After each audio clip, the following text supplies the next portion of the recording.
नमस्कार प्यारे साथियों, सभी को नानक क्लासेज यूट्यूब चैनल जो हमारा पोस्टर से आपको दिखाई दे रहा है, पहली बार डिजिटल पैनल के साथ आप सभी के सामने हाजिर हुए हैं। भगवान की कृपा और आप सभी प्यारे दोस्तों के आशीर्वाद से, सपोर्ट से और इतना बड़ा प्यार स्नेह हमें आज तक मिलता आया है।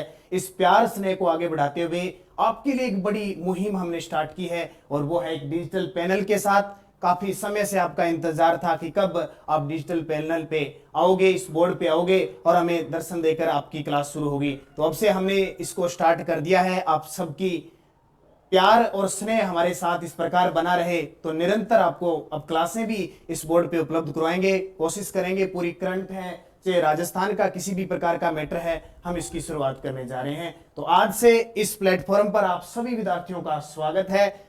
आप लगातार हमारे साथ जुड़े हुए थे, एक पैनल के साथ, सीधा स्लाइड के साथ जुड़े थे, लेकिन आज हम इसकी शुरुआत करने जा रहे हैं। एक तो सभी मेरे प्यारे विद्यार्थियों को हार्दिक शुभकामनाएं। मेरी नानक क्लासेस की जितनी भी टीम है, प्रत्यक्ष अप्रत्यक्ष रूप से जितनी मेरे साथ काम कर रही है, उसको मैं पूरा धन्यवाद देना चाहता हूं कि इस लंबे जरिए के बाद, काफी मान के चलो पिछले 2-2.5 सालों से आपके साथ जुड़े हुए हैं, इतना लंबा हमने सफर तय किया और आज हम इस मुकाम पर पहुंचे हैं। ये भगवान की कृपा, ईश्वर की कृपा है और आप सभी का प्यार स्नेह है। तो स्टार्ट करें आज की क्लास, ज्यादा वक्त जाया नहीं करेंगे। जैसे कि आपको पता है अभी पीटीआई सेकंड ग्रेड का एग्जाम है, स्पेशल फोकस इस टॉपिक पे है।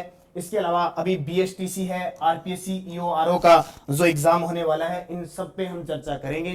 तो स्टार्ट करते हैं आज की इस क्लास का। और आज की क्लास का पोस्टर देख सकते हो। आज हम पढ़ेंगे जालोर, अजमेर और रणथंभौर के चौहान वंश की जानकारी हम पूरे इस प्लेटफॉर्म पर करेंगे। तो देखिए, सबसे पहले आज का पहला क्वेश्चन, एक बार वीडियो को लाइक शेयर कर दें कि आपको डिजिटल पैनल पर क्लासें मिलनी शुरू हो चुकी है। किसी भी प्रकार की आपको दिक्कत अब आएगी नहीं और एक एक चीज अपने पढ़ते रहेंगे। तो स्टार्ट करें। सबसे पहले देखिए, पहला प्रश्न देखिए, हम पढ़ेंगे चौहान। सबसे पहले मैं आपको बता देता हूं, ये जो चौहान है, ये चौहान कहां कहां थे राजस्थान के अंदर। सबसे बड़ी बात सबसे पहले पढ़ना है कि चौहान राजस्थान में थे कहां पे। अलग अलग प्रकार के हम चौहान पढ़ते हैं। हम बात करें राजस्थान के नक्शे की, थोड़ा सा आपको डिटेल में बता देता हूं ताकि आपको यह पता हो कि राजस्थान का जो इतिहास है वो चौहानों से कहां से बना। चौहान जब हम पढ़ेंगे तो एक यहां पे आता है त्रिभुज के आकार का अजमेर। अजमेर में आते हैं कौन से आपके, और ये क्षेत्र आता है सांबर का। इस साइड में जो चौहान थे वो सांबर के चौहान और अजमेर के चौहान कहलाए। इन्हीं की एक शाखा गई थी और वो शाखा गई थी इधर सवाई माधोपुर की तरफ, रणथंभौर के चौहान, जो बहुत ही फेमस रहा था रणथंभौर दुर्ग और हमीरदेव चौहान के लिए। और एक यहां से नए चौहान हुए थे जिनका नाम था सोनगरा चौहान, और जिसमें हम पढ़ते हैं कौन सी शाखा, जालोर के चौहान और सिवाना दुर्ग के चौहान। इनकी चर्चा हम पूरे इस वीडियो के माध्यम से करेंगे। कौन कौन से चौहान, अजमेर के चौहान आगे, दूसरा रणथंभौर के चौहान आगे और तीसरा सोनगरा चौहान हो गए। मुख्य मुख्य जो परीक्षा की दृष्टि से इंपॉर्टेंट है, आज तक एग्जाम में आए हुए हैं, उनकी हम चर्चा करेंगे। तो पहला प्रश्न आपके सामने ये देखो, पहला प्रश्न है,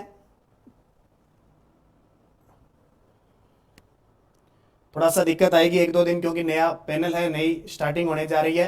पहला प्रश्न देखो, चौहानों की उत्पत्ति के संबंध में कथन सत्य असत्य बताना है। चौहानों की उत्पत्ति के संबंध में असत्य कथन बताना है। असत्य का मतलब 4 ऑप्शन आपके सामने, क्या सत्य असत्य है। पहला देखो, गौरी शंकर हीराचंद ओझा सूर्यवंशी क्षत्रिय मानते हैं। ये क्या कहते हैं कि जो चौहान है वो सूर्यवंशी थे और किस प्रकार के, क्षत्रिय थे। तो ये बिल्कुल सही है। अचलेश्वर मंदिर के लेख में इन्हें चंद्रवंशीय माना गया है। ये अचलेश्वर कहां पे है, सिरोही के अंदर है। हीराचंद ओझा भी कहां के थे, सिरोही के थे, जिन्होंने सिरोही का इतिहास लिखा था।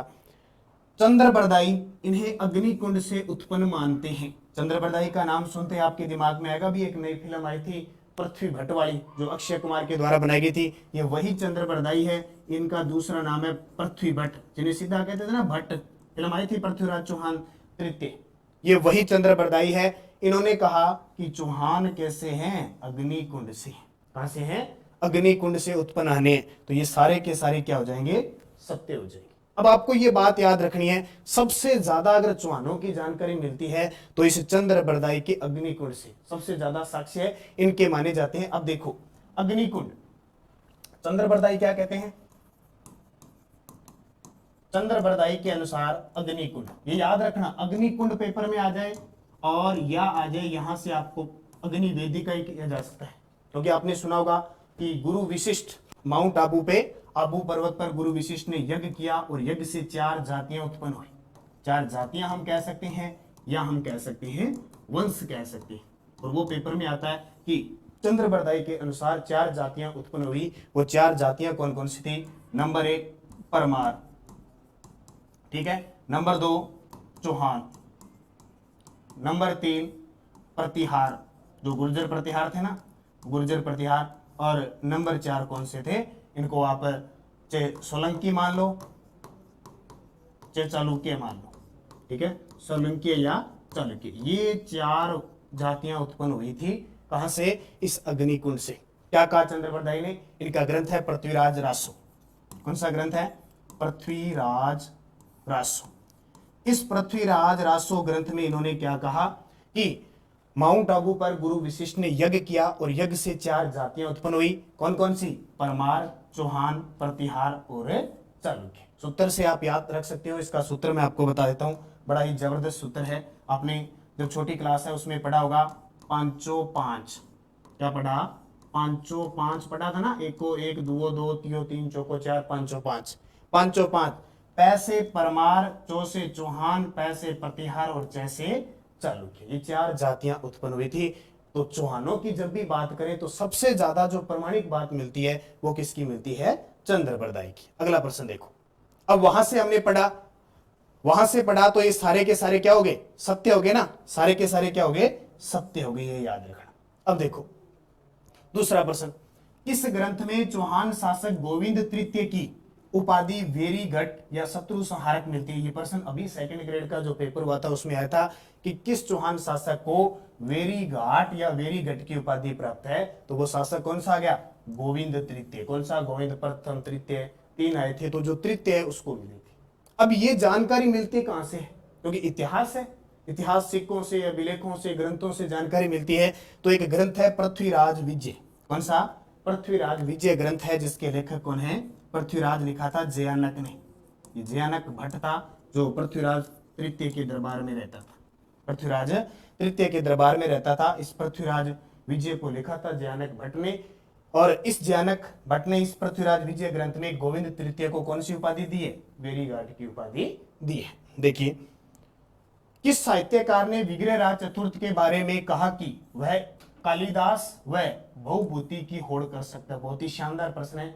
कक्षा आरबीएससी की बुक कक्षा 10 के एक चैप्टर के अंदर ये लिखा हुआ है कि किस इतिहासकार ने विग्रहराज चतुर्थ के बारे में कहा कि वह कालिदास व भवभूति की होड़ कर सकता है? कालिदास का नाम आपने सुना है, तो ये कहा था किलहोर्न ने। किसने कहा था? किलहोर्न नाम का इतिहासकार था कि वर्तमान की उस समय की स्थिति, चौहानों की स्थिति में वह कालिदास और भवभूति की होड़ कर सकता है। इसको याद रखना। अगला प्रश्न देखिए,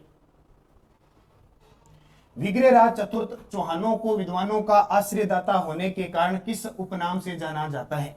विग्रहराज चतुर्थ, सबसे पहले मैं आपको बता देता हूं, ये जो विग्रहराज चतुर्थ है इन्हें ही कहा जाता है विशलदेव। क्या कहा जाता है? इनका दूसरा नाम है विशलदेव। पेपर में सीधे आता है कि विशलदेव कौन से चौहान शासक थे?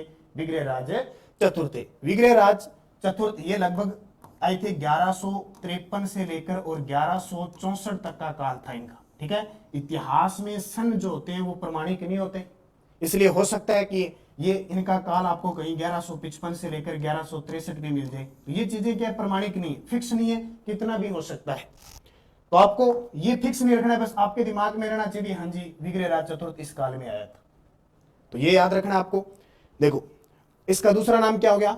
विशलदेव चौहान हो गया।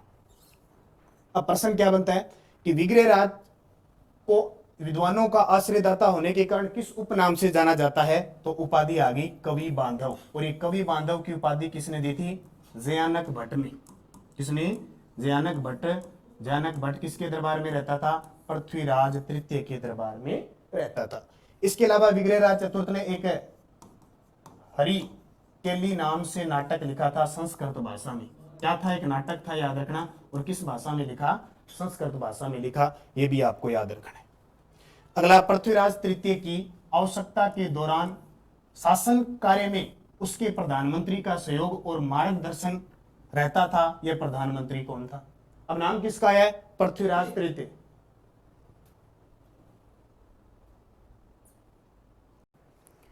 तो उसको उत्तर क्या हो जाएगा, केमास। ठीक है, केमास, यानी इसको हम कह सकते हैं कंदम दास भी कह सकते हैं, कंदम दास इनका नाम है, या कई जगह आपको कैलाश भी मिल जाएगा। यानी ये कौन है, ये उस समय की बात है जब पृथ्वीराज तृतीय का जन्म 1166 में हुआ था और ये 1177 में गद्दी पर बैठे थे। उस समय की बात है। देखो, एक छोटा सा बालक, 11 साल की उम्र का बालक जब गद्दी पर बैठता है तो उसका संरक्षक जरूर होता है, और उसमें प्रधानमंत्री था केमास। और इन्होंने किसकी सहायता की थी, इनकी जो माता है कर्पूरी देवी, जो संरक्षिका के रूप में काम किया था, उनका सहयोग किसने किया था, कंदम दास ने किया था। तो क्या कह रहा है, आवश्यकता के दौरान शासन कार्य में उसके प्रधानमंत्री का सहयोग और मार्गदर्शन रहता था, ये प्रधानमंत्री थे केमास।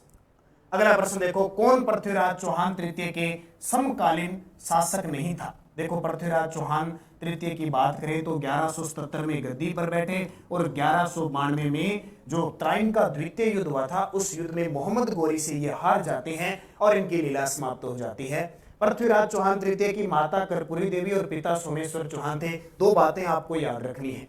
अब क्या कह रहा है कि समकालीन शासक कन्नौज का गहरवाल शासक जयचंद था। बिल्कुल सही है, जयचंद। ठीक है, जयचंद था। और कन्नौज कहां पे, उत्तर प्रदेश में, कन्नौज उत्तर प्रदेश में। गुजरात का शासक नरेश भीम द्वितीय था, ये भी सही है उस समय। और गौर प्रदेश का शासक मोहम्मद गोरी था, यानी गजनी से आया था, गौर प्रदेश में राज करता था मोहम्मद गोरी। दिल्ली सुल्तान इल्तुतमिश, ये गलत है भी, ये गलत है, यानी इसका उत्तर क्या हो जाएगा, असत्य बताना है अपने को, कौन नहीं था, तो दिल्ली सुल्तान इल्तुतमिश उस समय गुलाम वंश था ही नहीं। ये इल्तुतमिश तो राज करता है 1210 से लेकर 1236 तक, तो इसका तो कालक्रम था ही नहीं, क्योंकि ये बात 1177 से 1192 की कर रहा है। तो उत्तर क्या हो जाएगा, दिल्ली सुल्तान इल्तुतमिश। अगला प्रश्न देखो, जयदेव के नाम से चांदी की सिक्के किस चौहान शासक ने चलाए। ये जयदेव, ठीक है, जयदेव ने किस नाम से सिक्के चलाए थे, तो इसने नाम से क्या चलाए थे, अजयराज। ठीक है, अजयराज एक शासक आया था जिसने किस नाम से, अजयदेव नाम से सिक्के चलाए, और इसकी पत्नी कौन थी, वो याद रखना, सोमलेखावती। कौन थी, सोमलेखावती या सोमलवती, इसका नाम भी इसने खुदवाया था। कौन सा शासक था, अजयराज था। ये वही अजयराज है जिसने 1113 ईस्वी में कौन सा शहर बसाया, अजमेर शहर बसाया था। कौन सा, अजमेर शहर बसाया। ये बात आपको याद रखनी है। अगला, पृथ्वीराज तृतीय का जन्म कहाँ हुआ था। पृथ्वीराज तृतीय चौहानों की जब भी बात करें, जब हम अजमेर के चौहानों की बात करेंगे ना, तो दो बातें आपको याद रखनी है कि अजमेर का अंतिम शासक था पृथ्वीराज तृतीय, सबसे ताकतवर शासक था पृथ्वीराज तृतीय। जबकि अजमेर के चौहानों की बात करें, स्वर्ण काल पूछे तो विशलदेव चौहान का था। ये दो बातें याद रखना। अब देखो, पृथ्वीराज तृतीय का जन्म हुआ अनहिल पाटन गुजरात, सन था 1166, माता कर्पूरी देवी और पिता सोमेश्वर चौहान। त्राइन के प्रथम युद्ध में किसकी विजय हुई, त्राइन के प्रथम युद्ध में किसकी विजय हुई। अब इतिहास में प्रसिद्ध है, त्राइन का प्रथम युद्ध 1192 में, और त्राइन का द्वितीय युद्ध 1100, त्राइन का प्रथम जो युद्ध हुआ था वो 1191 में, और त्राइन का द्वितीय युद्ध हुआ था 1192 में। इतिहास जहां से परिवर्तन होता है हमेशा एग्जाम में आता है।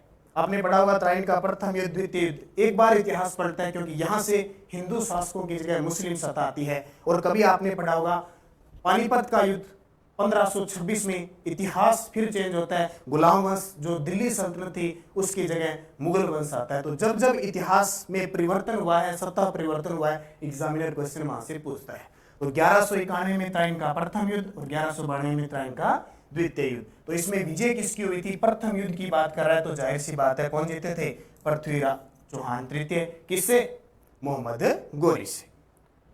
हरिकेली नाटक किसके द्वारा रचित है, बहुत ही शानदार प्रश्न है, अक्सर एग्जाम में ये पूछा जाता है कि ये जो हरिकेली है वो क्या है, कोई उपन्यास है, कोई कहानी है, क्या है, तो एक नाटक है। और किसने लिखा, विग्रहराज चतुर्थ। ये विग्रहराज चतुर्थ ने हरिकेली नाटक किस भाषा में लिखा था, संस्कृत भाषा में। इसमें संस्कृत भाषा में लिखा था, इसको नोट कर लेना, ये एग्जाम में बहुत पूछा जाता है। बिजोलिया शिलालेख की रचना किसके द्वारा की गई, ये बिजोलिया। अब बिजोलिया किसान आंदोलन हमने पढ़ा है कहाँ पे, भीलवाड़ा के, कहाँ पे है, भीलवाड़ा के अंदर है। और इसकी रचना किसने की थी, तो गुणभद्र ने की थी। कब की थी, 1170 में की थी। उस समय चौहानों का शासक कौन था? उस समय चौहानों का शासक था पृथ्वीराज चौहान तृतीय के पिता सोमेश्वर चौहान, उस समय अजमेर की जाति। और किस भाषा में लिखा? संस्कृत भाषा में लिखा। और अब देखिए दो चीजें याद रखना, इसको रचा किसने था? गुणभद्र ने, जबकि इसको स्थापित किसने किया था? लोलाक ने। स्थापित करने वाले कौन थे? लोलाक थे, याद रखना। स्थापना इन्होंने की थी, उसमें शासक सोमेश्वर चौहान थे, भाषा संस्कृत थी, 1170 ईस्वी की बात है। और इसमें जानकारी किसकी मिलती है? चौहानों की। अगला प्रश्न देखिए, पृथ्वीराज तृतीय के समय चंदेलों की राजधानी कौन सी थी? चंदेलों की राजधानी कौन सी थी? महोबा। और महोबा के शासक कौन थे? परमर्दिर देव थे। कौन थे? परमर्दिर देव इस समय शासक थे। और जब भी परमर्दिर देव की बात आती है तो इसके दो सेनापति आला और उद्दल, आला व उद्दल बड़े वीर सेनापति थे। महोबा का युद्ध हुआ था कब? 1182 ईस्वी में। और पृथ्वीराज चौहान इस युद्ध में जीत जाते हैं, लेकिन दो बड़े वीर आला और उद्दल वीर गति को प्राप्त होते हैं। किस शासक के शासन काल को चौहान शासक काल का स्वर्ण काल कहते हैं? दो बातें याद रखना, सबसे ताकतवर शासक था पृथ्वीराज चौहान तृतीय, जबकि स्वर्ण काल पूछे तो वह था बिसलदेव। बिसलदेव का दूसरा नाम विग्रहराज चतुर्थ, ये याद रखना, पेपर में सीधे आ जाता है कि विग्रहराज चतुर्थ का दूसरा नाम क्या था? बिसलदेव था। ये पहला चौहान शासक था जिसने दिल्ली के तोमरों को भी हराया था। दिल्ली के तोमरों को भी हराने वाला कौन था? बिसलदेव या विग्रहराज। इस चौहान शासक ने पुष्कर में वराह मंदिर का निर्माण करवाया था। वराह मंदिर एक विष्णु का मंदिर है, हालांकि वह शासक ऐसा था जो शैव धर्म का उपासक था, फिर भी उसने इस मंदिर का निर्माण करवाया था। वो शासक था अर्णोराज। कौन सा शासक? अर्णोराज के बारे में जानते हो, इनका दूसरा नाम था आनाजी। और इन्होंने कौन सी झील बनवाई थी? आना सागर झील का निर्माण करवाया था। पृथ्वीराज तृतीय किस वर्ष अजमेर के शासक बने थे? तो सीधी सी बात है 1177। 1166 में जन्म हुआ और शासक कब बने? 1177 में। ट्राइन के युद्ध का विस्तृत विवरण किस ग्रंथ में मिलता है? अभी फर्स्ट ग्रेड के अंदर आया था। ट्राइन के युद्ध का विस्तृत विवरण किस ग्रंथ में मिलता है? तो वो मिलता है पृथ्वीराज रासो। और किसने लिखी है? चंद्रबरदाई। किसने? चंद्रबरदाई ने ये लिखी थी। कौन सी? पृथ्वीराज रासो। पृथ्वीराज रासो को पूरा करने का श्रेय जाता है चंद्रबरदाई के पुत्र जलहण को, ये भी आपको याद रखना है। चंद्रबरदाई का जन्म 1148 लाहौर के अंदर हुआ था। ये पृथ्वीराज के दरबारी कवि भी थे और मित्र भी थे। अजयराज ने अजमेर शहर कब बसाया? तो अजयराज, ये जो अजयराज है, ये 1105 में गद्दी पर बैठते हैं और 1133 तक राज करते हैं। 1105 में गद्दी पर बैठते हैं, 1133 तक राज करते हैं। और इन्होंने 1113 में बसाया था। तब 1113 में अजमेर शहर बसाया। अगला देखो, बहुत ही शानदार प्रश्न है। निम्नलिखित 4 चौहान शासकों को कालक्रम के अनुसार व्यवस्थित कीजिए और नीचे दिए गए कूट में सही उत्तर चुनिए। अब 4 शासक है। इंपॉर्टेंट चौहानों की बात करूं तो मैं जैसे पृथ्वीराज फर्स्ट है, सेकंड है, तृतीय है, मैन तृतीय है, उसके अलावा विग्रहराज चतुर्थ है, अर्णोराज है, अजयराज है। ये 4-5 ऐसे शासक हैं जहां से क्वेश्चन एग्जामिनर पूछता है। अब उसने ये पूछ लिया, देखो आया हुआ सीधा प्रश्न है, इसका क्रम बताना है, कालक्रम शासन व्यवस्था के हिसाब से। विग्रहराज चतुर्थ, सोमेश्वर, पृथ्वीराज द्वितीय, पृथ्वीराज तृतीय। बड़ा ही आसान सा प्रश्न, अगर किसी ने हिंट देख लिया तो प्रश्न आ जाएगा, और घबरा गया तो उसको छोड़ देगा। अब इस चौहान व्यवस्था में हमें पता है कि सबसे अंतिम में आया था पृथ्वीराज तृतीय, लास्ट आया था, और चौहान सत्ता समाप्त हो गई थी। तो 4 नंबर देख लो, ये तो अपने आप कट गया। अब बच गया 4 4 4 3 में से। अब पृथ्वीराज तृतीय का पिता कौन था? तो पृथ्वीराज तृतीय का पिता था सोमेश्वर। इसका मतलब 2 नंबर फिर आएगा। तृतीय से पहले सोमेश्वर, यानी 4 और 2, तो ये कट गया और ये भी कट गया, पुत्र आ गया। अब देख लो, पृथ्वीराज तृतीय, उससे पहले सोमेश्वर चौहान, उससे पहले पृथ्वीराज द्वितीय, फिर विग्रहराज चतुर्थ। हालांकि अगर हम पूरी डिटेल से इसको पढ़ें, पूरी डिटेल से पढ़ें तो देखो, लास्ट आता है पृथ्वीराज तृतीय, उससे पहले आता है सोमेश्वर चौहान, इसके पिता हुए। सोमेश्वर चौहान से पहले आते हैं पृथ्वीराज सेकंड। पृथ्वीराज सेकंड से पहले आता है अपारगम्य। अपारगम्य, ठीक है। अपारगम्य से पहले आता है विग्रहराज चतुर्थ। विग्रहराज चतुर्थ। विग्रहराज चतुर्थ से पहले आता है कुछ समय के लिए जगदेव, और जगदेव से पहले आता है अर्णोराज। अर्णोराज, ये वही अर्णोराज है जिसकी हत्या इसके पुत्र जगदेव ने की थी और चौहानों का पितृहंता कहते हैं। अर्णोराज से पहले देखें तो अजयराज आया था, ये क्रम आता ही आता है, अजयराज फिर अर्णोराज, जगदेव, विग्रहराज। ये अपारगम्य देखो, अपारगम्य इसका पृथ्वीराज सेकंड का भाई था। और इतिहास में, चौहानों के इतिहास में ये कहा जाता है कि पृथ्वीराज सेकंड अपने भाई अपारगम्य को मारकर गद्दी पर बैठा था, इसलिए इसे भ्रातृहंता भी कहा जाता है।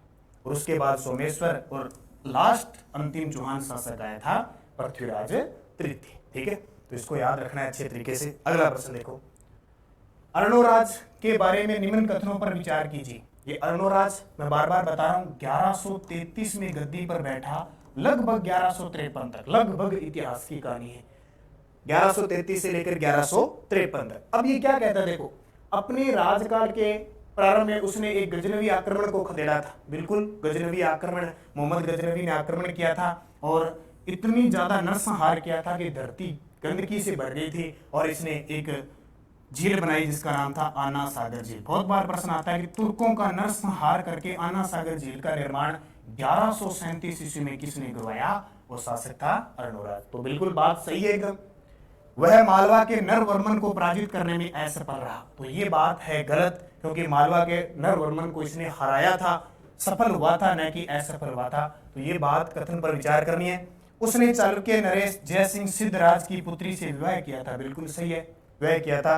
वह अपने ही पुत्र के द्वारा मारा गया। अपना पुत्र कौन था? जगदेव, जगदेव के द्वारा मारा गया, तो ये भी बात सही है। तो अर्णोराज के बारे में उपयुक्त में से कौन सा कथन है सत्य? तो देखो, अब सत्य की बात करें तो इसमें सत्य 2 नंबर नहीं है, बाकी सारे सत्य। तो 1 3 4, कौन सा? 1 3 4 इसका सत्य हो जाएगा। तो ये हो गया क्लियर। अगला देखो, पृथ्वीराज चौहान तृतीय का समकालीन चंदेल शासक कौन था? तो परमर्दी देव था, इसमें कोई शक नहीं है। कौन सा कवि पृथ्वीराज चौहान का मित्र था? मित्र दरबारी कवि था कौन? चंद्रप्रदायी था। फिर देखो, पृथ्वीराज तृतीय में मोहम्मद गोरी के मध्य कितने युद्ध हुए? ये बड़ा शानदार प्रश्न है, बड़ा ही आसान है, फिर भी एग्जामिनर पूछता है इसको। पृथ्वीराज तृतीय मोहम्मद गोरी के मध्य कितने युद्ध हुए? 2, त्राइन का प्रथम युद्ध और त्राइन का द्वितीय युद्ध। सूफी संत ख्वाजा मोइनुद्दीन चिश्ती ने किसके शासन काल में राजस्थान का भ्रमण किया था? ख्वाजा मोइनुद्दीन चिश्ती, जो सांप्रदायिक सद्भाव की राजस्थान में सबसे बड़ी मस्जिद अजमेर के अंदर है, दरगाह है, बहुत बड़ी दरगाह है, हर वर्ष उर्स लगता है। देखो, किसके समय आए थे? पृथ्वीराज चौहान तृतीय। पृथ्वीराज चौहान तृतीय के समय आए थे जब मोहम्मद गोरी 1192 ईस्वी में, मोहम्मद गोरी 1192 ईस्वी में दोबारा त्राइन का युद्ध लड़ता है, उस समय आए थे। इस शासक द्वारा बनाए गए संस्कृत महाविद्यालय को कुतुबुद्दीन ऐबक ने 2.5 दिन की झोपड़ी में बदल दिया। बहुत ही शानदार प्रश्न है। 2.5 दिन का झोपड़ा अजमेर के अंदर है, कहा जाता है, इसे माना जाता है राजस्थान की प्रथम मस्जिद। प्रथम मस्जिद मानी जाती है कौन सी? राजस्थान की, जो 16 खंभों पर है। ये भी बता देता हूँ, कितने खंभों पर? 16 खंभों पर स्थित है। इसका डिजाइन करता कौन था? अबू बकर। कौन था? अबू बकर था। वर्तमान में पंजाब शाखा यहाँ उर्स लगता है।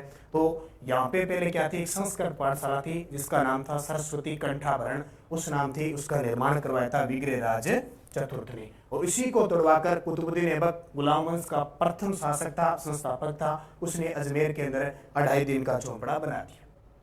कौन सा कथन असत्य है? देखो, स्पादलक्ष चौहानों का मूल स्थान माना जाता है, बिल्कुल, जो शाकंभरी के आसपास का क्षेत्र है। विग्रहराज चतुर्थ ने तारागढ़ का निर्माण करवाया था, बिल्कुल गलत है। तारागढ़ दुर्ग का निर्माण किसने करवाया था? तारागढ़ दुर्ग का निर्माण करवाया था अजयराज ने। किस नाम से? अजमेर नाम से करवाया था, अजय मेरु दुर्ग। और कालांतर में जो पृथ्वीराज सिंसोदिया आया था, उसने तारागढ़ नाम अपनी पत्नी तारा के नाम पर रखा था। छत्रपुर चौहानों की प्राचीनतम राजधानी थी, बिल्कुल हम पढ़ते हैं।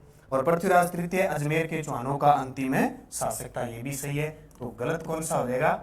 यानी इसका असत्य हो जाएगा बी नंबर। अगला देखो, कथन बताओ। सुवर्णगिरी दुर्ग का साका 1311 में हुआ। सुवर्णगिरी कौन सा? सुवर्णगिरी किसको कहते हैं? जालोर दुर्ग के कहते हैं, ठीक है, जो सुकड़ी नदी के किनारे 1311 में हुआ, बिल्कुल सही है। मकराना शिलालेख में जालोर साके की जानकारी मिलती है, बिल्कुल सही है। मकराना नागौर के अंदर सफेद संगमरमर के लिए प्रसिद्ध है। जालोर दुर्ग में जोहर मिणादे ने किया था, ये गलत है, ये गलत है। क्यों? क्योंकि जालोर दुर्ग में जोहर मिणादे ने नहीं, जेतल दे ने किया था। किसने किया था? जेतल दे किसकी पत्नी थी? जालोर में साका, और साका किसके नेतृत्व में? जेतल दे, यानी कौन था? कानड़ देव था। 1311 की बात है। सिवाना दुर्ग के साके में अलाउद्दीन खिलजी के सेनापति नाहर खां और भोज मारे गए थे। बिल्कुल सही है, बहुत इंपॉर्टेंट है। सिवाना दुर्ग कहाँ पे? बाड़मेर में। ये साका हुआ था 1308 में। अलाउद्दीन खिलजी के जो सेनापति थे, एक तो नाहर खां और एक भोज मारे गए थे। तो ये भी बात सही है, ये भी बात सही है, ये भी बात सही है। ये पूछ रहा है सही कोट का चयन करो, 3 निकाल दो, बाकी सारे सही हैं। तो 1 2 3 4। दुर्गों के नामों के बारे में असत्य कथन बताओ। अब दुर्ग, बहुत सारे दुर्ग हैं जिनका नाम बदला गया है, जैसे जलालाबाद, जालोर, केराबाद, सिवाना, बख्तरबंद, रणथंभौर, कुमठ, तारागढ़। ये गलत है, क्योंकि कुमठ दुर्ग कहते हैं सिवाना दुर्ग को। इसको कहते हैं सिवाना दुर्ग को कहते हैं। तारागढ़ दुर्ग 2 है, एक बूंदी में है और एक अजमेर में। तारागढ़ दुर्ग एक अजमेर में है, एक बूंदी में। कुमठ दुर्ग सिवाना दुर्ग को कहते हैं। असत्य। वीर सातल देव और सोम किस युद्ध में वीर गति को प्राप्त हुए थे? पिछले साल 2021 के अंदर जो आरपीएससी कॉलेज लेक्चरर का एग्जाम हुआ था, उसके अंदर क्वेश्चन पूछा गया था। ठीक है, वीर सातल देव और सोम, तो ये 1308 में सिवाना दुर्ग के साके के अंदर वीर गति को प्राप्त हुए थे। सातल देव का पुत्र था सोम और सातल देव की पत्नी थी मेणादेवी। और इसमें विश्वासघात किसने किया था? विश्वासघात किया था बावला पंवार ने। बावला पंवार ने। सिवाना दुर्ग है, सिवाना दुर्ग को कहते हैं जालोर दुर्ग की कुंजी।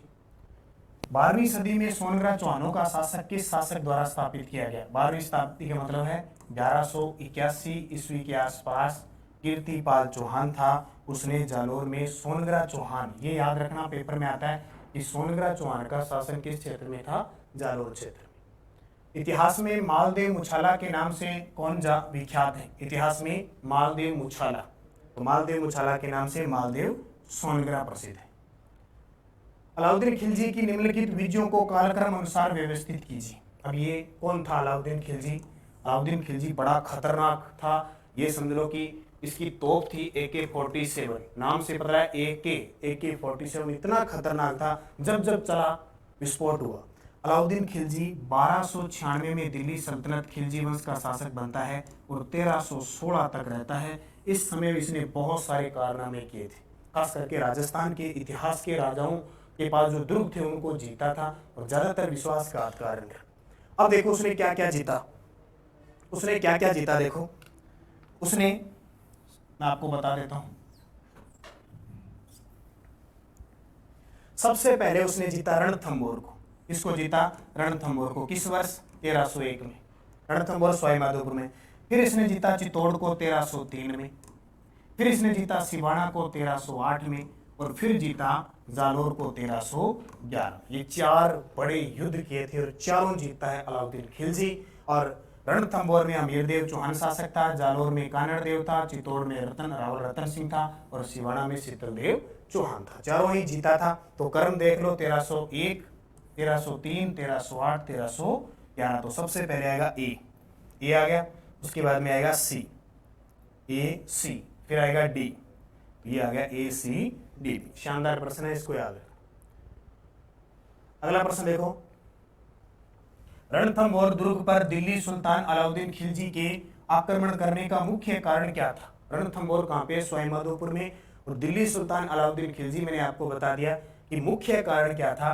तो अलाउद्दीन के विद्रोही सैनिक नेता मोहम्मद शाह को अमीर द्वारा शरण देना था। इस मोहम्मद शाह को शरण दी थी अमीरदेव चौहान ने, इस कारण अलाउद्दीन खिलजी के साथ युद्ध हुआ। और भी कई कारण थे, लेकिन मुख्य कारण ये मोहम्मद शाह होता था। ये भी प्रश्न भी आरपीएससी द्वारा पूछा गया है। अमीरदेव चौहान के साथ विश्वासघात करने वाला सेनापति कौन था? ये अमीरदेव चौहान रणथंभौर का शासक था। ये अपने इतिहास में हट के लिए प्रसिद्ध है, अपने हट के लिए प्रसिद्ध है और शरणागतों का रक्षक, शरणागतों का रक्षक इसे कहते हैं।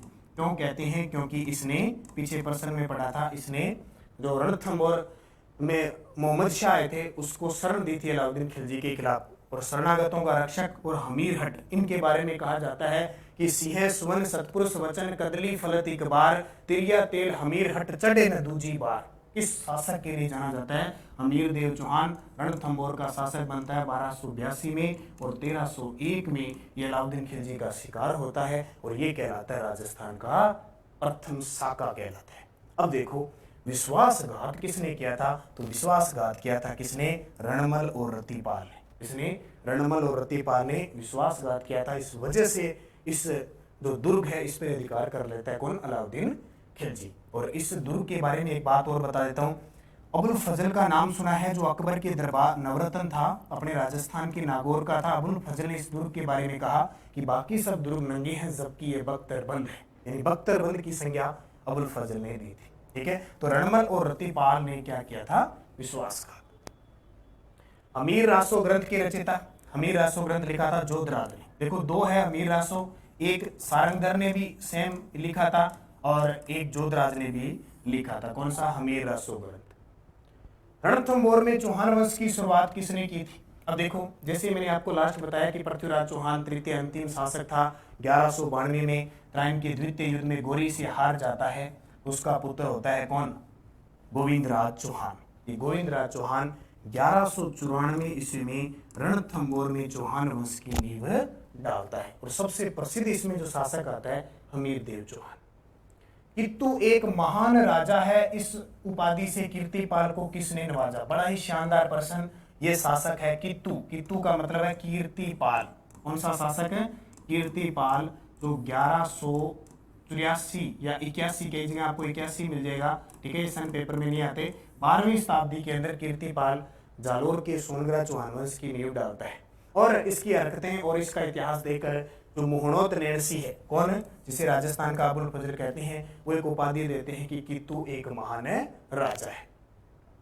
वीरमदेव सोनगरारी बाता तथा कानड़ देव प्रबंध ग्रंथ के लेखक कौन है? एक तो है वीरमदेव सोनगरा, ये कानड़ देव का पुत्र था वीरमदेव, और कानड़ देव जालोर का शासक था। ठीक है, तो इस ग्रंथ के लेखक कौन है? दो ग्रंथ है, वीरमदेव सोनगरारी बाता और कानड़ देव प्रबंध के दोनों के हैं पद्मनाभ। कौन है? पद्मनाभ ने लिखा था। इसमें जो जालोर दुर्ग का साका हुआ था उसके बारे में जानकारी है।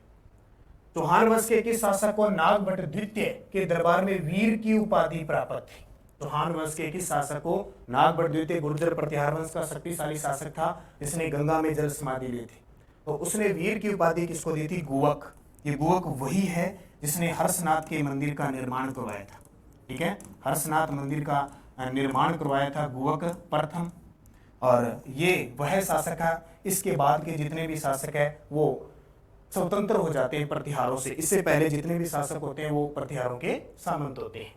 तारागढ़ दुर्ग को राजस्थान का जिब्राल्टर इतिहासकार ने कहा। किस इतिहासकार ने तारागढ़ दुर्ग को राजस्थान का जिब्राल्टर कहा था? तो वो विश्व हैबर ने कहा था। ये तारागढ़ दुर्ग है कहाँ पे? किसकी बात कर रहा है? ये अजमेर की बात कर रहा है, जिसका निर्माण किसने करवाया था? अजय मेरू दुर्ग नाम से करवाया था। अजय मेरू दुर्ग नाम से करवाया था, और बाद में इसका नाम तारागढ़ हुआ। कौन सी पहाड़ी पे है? गढ़बिटली पहाड़ी पे। चंद्रप्रदाई का जन्म 1148 में कहाँ हुआ? तो चंद्रप्रदाई का जन्म लाहौर में हुआ था। और लाहौर किस नदी के किनारे है? रावी नदी के किनारे है, ये आपको याद रखना है। आला और उद्दल, आला और उद्दल का संबंध किस युद्ध से था? तो पता लग गया आपको किस युद्ध से? महोबा। और महोबा 1182 ईस्वी में पृथ्वीराज चौहान तृतीय और परमर्दी देव के बीच होता है, लेकिन पृथ्वीराज चौहान इसमें जीत जाता है। मगर्भ, भैरव यंत्र, डिकुलिया, मरकटी यंत्र, इन सब पत्थर बरसाने वाले यंत्रों का संबंध किस दुर्ग से है? तो जितने भी है सारे पत्थर बरसाए जाते थे इनसे, इन यंत्रों से। ये सारे रणथंभौर दुर्ग के अंदर है। रणथंभौर कहाँ पे है? सवाई माधोपुर में। हार से निराश होकर जलालुद्दीन खिलजी ने किस दुर्ग के बारे में कहा कि ऐसे 10 दुर्गों को मैं मुसलमानों के एक बाल के बराबर भी नहीं समझता? ये कौन है? जलालुद्दीन खिलजी। ये जलालुद्दीन खिलजी खिलजी वंश की स्थापना करता है। इसकी खिलजी वंश की स्थापना करता है, और 1290 से लेकर 1296 तक दिल्ली का सुल्तान बनता है। अलाउद्दीन खिलजी इसका भतीजा होता है, दामाद भी होता है, बाद में मार के गद्दी पर बैठ जाता है। तो ये बार बार रणथंभौर पर आक्रमण करता है, बार बार करता है, 1290 से लगता है, लेकिन कभी भी ये जीत नहीं पाता है। इसलिए लास्ट में हार कर हताश होकर कहता है कि ऐसे 10 दुर्गों को मैं मुसलमानों के एक बाल के बराबर नहीं समझता। 1299 में हिंदू घाटवाटी युद्ध में हमीर का कौन सा सेनापति मारा गया था? 1299 में हिंदू घाटवाटी युद्ध हुआ था, और अमीर का एक सेनापति था जिसका नाम था भीम सिंह। भीम सिंह मारा गया था और अलाउद्दीन खिलजी का एक सेनापति था नाहर खां, वो मारा गया था। ठीक है, ये ध्यान रखना। अमीर खुसरो ने किस दुर्ग के बारे में कहा कि आज कुफर का घर इस्लाम का घर हो गया? क्या कह सकते हैं, आज कुफर का गढ़ इस्लाम का घर हो गया? तो किस दुर्ग के बारे में? रणथंभौर के बारे में। जब 1301 में अलाउद्दीन खिलजी जीत जाता है तो अलाउद्दीन खिलजी का दरबारी जो कवि होता है अमीर खुसरो वहां को देखा और देखता है और वो कहता है बड़ी मुश्किल से जीते हैं। अमीर खुसरो इसमें दो बात कहता है, एक तो ये कहता है कि आज कुफर का गढ़ इस्लाम का घर हो गया। दूसरा जब कहते हैं कि जब रणथंभौर दुर्ग को घेरे रखता है अलाउद्दीन खिलजी, तब कहते हैं कि ये कंडीशन हो जाती है कि इस दुर्ग के अंदर जाने के लिए जो रसद सामग्री है वो तो रास्ते बंद कर देते हैं, और ऐसी कंडीशन आ जाती है कि 2 सोने के दानों के बदले एक अनाज का दाना नहीं प्राप्त हो रहा था। वो अमीर खुसरो ने किस दुर्ग के बारे में कहा? रणथंभौर। और जैसे ही इसको जीत लिया, जीतते ही अमीर खुसरो ने कहा कि आज कुफर का घर, यानी आज जो इस्लाम विरोधी जो घर है, आज वो इस्लाम का घर हो गया। किस दुर्ग के बारे में कहा? रणथंभौर दुर्ग के बारे में। अगला, विजयादित्य किस शासक का दरबारी कवि था? विजयादित्य किस शासक का दरबारी कवि था? तो वो था अमीर देव चौहान। अमीर देव चौहान के दरबार में था विजयादित्य। अमीर हटी शरणागतों का रक्षक और 17 युद्धों का, ये 17 युद्ध लड़े अपनी जिंदगी में इसने, इसमें से 16 युद्ध ये जीतता है, जबकि एक 1301 में हार जाता है। राय पिथौरा, ठीक है, और दल पोंगल की उपाधि किस चौहान शासक को प्राप्त है? राय पिथौरा का मतलब होता है युद्ध में पीठ न दिखाने वाला, और दल पोंगल का मतलब है विश्व विजेता की उपाधि किस शासक को प्राप्त थी? ये था पृथ्वीराज तृतीय, जो 1166 में जन्म होता है, 1177 में गद्दी पर बैठता है, 1182 में महोबा का युद्ध लड़ता है, 1191 में त्राइन का प्रथम युद्ध और 1192 में त्राइन का द्वितीय युद्ध लड़ता है। पृथ्वी भट्ट का संबंध किससे है? तो चंद्रबरदाई। चंद्रबरदाई का दूसरा नाम क्या था? पृथ्वी भट्टा। निम्नलिखित में से कौन सा कथन असत्य है? असत्य बताना है, ठीक है, यहां तक जाना है, लास्ट असत्य है। तो पृथ्वीराज चौहान तृतीय के समकालीन चंदेल शासक परमर्दी देव था, बिल्कुल बात सही है। 1182 का युद्ध पड़ा था। 1184 ईस्वी में पृथ्वीराज चौहान तृतीय ने गुजरात के चालुक्य शासक राजा भीमदेव द्वितीय को नागौर युद्ध में पराजित किया था। बिल्कुल, इतिहास ये कहता है कि किया था, नहीं किया था, समझौता हो गया था। और देखते हैं परमर्दी देव के सेनापति आला और उद्दल मोहबा, ये जिसका नाम है, तुमुल के युद्ध में वीर गति को प्राप्त हुए थे। ये भी सही है, ध्यान रखना, इसको महोबा का युद्ध, तेजाक बोक्ती का युद्ध, तुमुल का युद्ध भी कहा जाता है। पृथ्वीराज चौहान के समय कनौज का राजा अनंगपाल तोमर था। ये बात है गलत। उनसे ये बात है गलत, क्योंकि पृथ्वीराज चौहान के समय कनौज का शासक कौन था? जयचंद था। कौन था? जयचंद गढ़वाल था। इसको याद रखना, इंपॉर्टेंट है। अगला देखो, पृथ्वीराज चौहान तृतीय की छतरी कहाँ बनी हुई है? तो छतरी कहाँ बनी हुई है? गजनी में। अक्सर इतिहासकार ये कहते हैं कि इसकी छतरी है वो गजनी में बनी हुई है, लेकिन मृत्यु इनकी कहाँ बताते हैं? अजमेर के अंदर बताते हैं। कहाँ बताते हैं? कई इतिहासकार अजमेर बताते हैं, कुछ सिरसा भी बताते हैं, लेकिन छतरी की बात करें तो गजनी, और इनकी मृत्यु की नॉर्मल बात करें तो अजमेर। ये थे आज के इस इतिहास की कड़ी के जालोर, अजमेर और रणथंभौर के चौहान थे। इसमें अपने 50% पढ़े। इस डिजिटल प्लेटफॉर्म पर अपनी पहली क्लास थी, धीरे धीरे सारी क्लासें इस पे करने की पूरी कोशिश करेंगे, ताकि हर एक चीज़ अपने को समझ में आ जाए। निरंतर आप अध्ययन करते रहना, पढ़ते रहना, और अपने हिसाब से जिस प्रकार, क्योंकि अभी एग्जाम आने वाले हैं, यूआरओ का है, सूचना सहायक है, पीटीआई सेकंड ग्रेड, इनके लिए तो बहुत ही खास है। बाकी सरकार ने वैकेंसियाँ घोषित कर रखी है 1 लाख के आसपास, अब कितनी कब दे पाते हैं, लेकिन हमें निरंतर पढ़ना है, निरंतर अध्ययन करना है। 2 घंटे 3 घंटे जितना भी आप पढ़ो, अच्छे तरीके से मेहनत करो। धन्यवाद। जय हिंद, जय भारत।